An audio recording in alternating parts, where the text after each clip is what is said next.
Good afternoon, folks. Chief Meteorologist Nick Lilia here with a look at your tropical update brought to you by the good folks at Pine Belt Gutters for May 29th of 2019. You may say to yourself, hey, Nick, it's not even hurricane season yet. Why are we doing the tropical update already? Well, the short answer to that is, well, we've already had one tropical system, and we like to start doing these things when the tropics gets active. We already had our first named storm, so here we are giving you an update about what's happening in the tropics. Next name up is Barry, after that Chantal, then Dorian and Aaron, down the list we go. Hopefully, given the forecast for this season, we don't get too much further than about Jerry or Karen. Personally, I hope we never even get to Barry.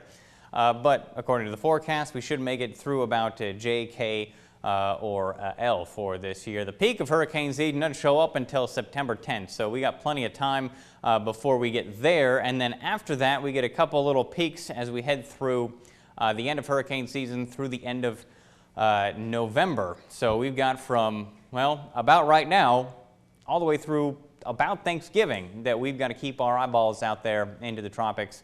Right now, generally speaking, we talk about what's happening into the Gulf of Mexico, as well as kind of stuff that snakes down into the Caribbean and just off the East Coast.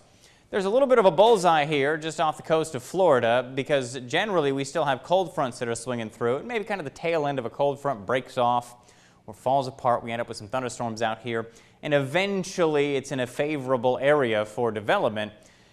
That tends to be why there's a little bullseye closer to home. It's also because the Gulf of Mexico is warm this time of the year, all times of the year, let's be real.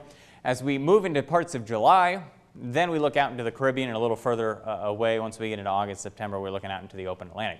For now, Gulf of Mexico is nice and quiet underneath the big ridge of high pressure still. We still have all this convection out here loosely associated with the Central American gyre. It looks like it's actually kind of disconnected itself from that out here. We've got showers for parts of Cuba, the Dominican Republic, and Haiti. We'll keep tabs on this, but I will say the good news is that most of the model data suggests that this won't be an issue for anybody outside of the thunderstorms for parts of Cuba and the Dominican Republic and Haiti, and probably parts of the Bahamas. Once we look out, well, there's still plenty of shear out here. You can see all the showers and thunderstorms there moving from west to east. Generally, we talk about stuff moving from east to west out here, so anytime that stuff moves in any other direction, that's actually wind shear, and that keeps things at bay, and it keeps stuff from developing out there. Also, it's like way too early in the year to even be considering stuff happening out into the open Atlantic. Up at 500 millibars, 18,000 feet, what are we looking at? Big ridge of high pressure across the Gulf of Mexico. That's the outlined here by the kind of pinkish color.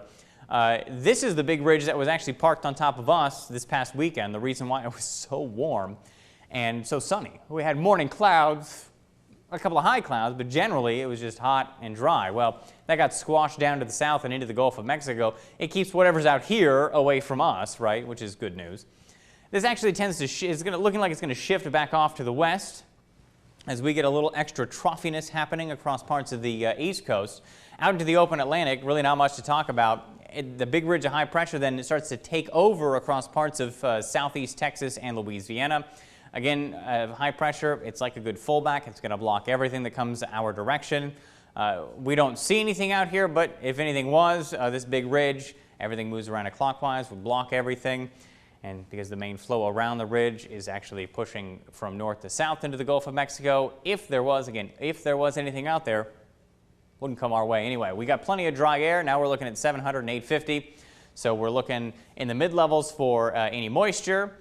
Anywhere you see grayed out areas, that means there's no moisture, so we don't have showers and thunderstorms. At 850, we're looking for the blues, the greens, the oranges, the yellows, the reds.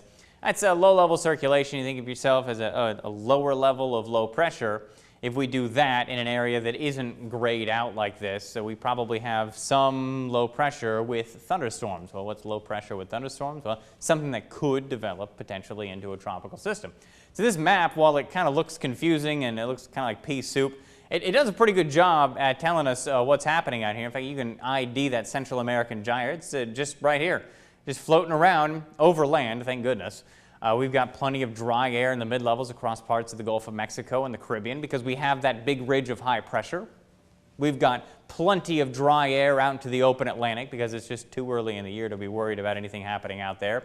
I will say there is a change that shows up as we head through about the end of the first week of June, and that is that big ridge of high pressure that's out here. Because it shifts back off to the west a little bit, we do start to move into an area in the mid-levels of the atmosphere that may be a little more favorable for development. The good news for us is there's just nothing out there to develop. So there's your good news, the tropical update. Again, good folks at Pine Belt Gutters. Tropical update for May 29th of 2019. Good news is there is nothing out there to speak of. We are high and dry in terms of tropical development, which is fantastic news. I hope it's nice and dry with no development all season long. But just know we'll be putting these together every single day to keep you updated on what's happening in the tropics all season long.